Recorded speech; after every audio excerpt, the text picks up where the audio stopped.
हे केमिकल कोकणाच्या मातीवर पडलं तर त्या मातीतून कोकणी माणूस गायब होईल, पण ते केमिकल नष्ट होणार नाही.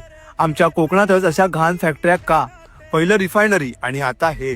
आपल्या रत्नागिरी जिल्ह्यात लक्ष्मी ऑर्गॅनिक इंडस्ट्रीज समूहाची एक फॅक्टरी सुरू झाली आहे. या कंपनीच्या युनिटमध्ये PFAS म्हणून ओळखली जाणारी फॉरेवर केमिकल्स श्रेणीतील रसायने तयार होतात. हे केमिकल इतकं घातक आहे की एकदा बनलं की नष्ट होऊ शकत नाही. हे रसायन पाण्यात, जमिनीत आणि मानवी शरीरात खूप वर्ष टिकून राहू शकतं.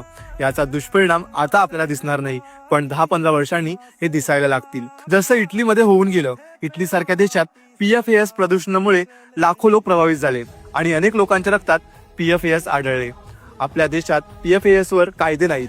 हे कायदे तेव्हा येतील जेव्हा या केमिकलचे परिणाम कोकणवासी सहन करतील. तेव्हा ही वेळही निघून गेली असेल. आपलं कोकण वाचवायचं असेल तर आता तरी एक व्हा, कारण की आता नाही तर कधी नाही. पुढे कोकण आपलं तसा बोलून कोकणात कोणी यायलाही बघणार नाही.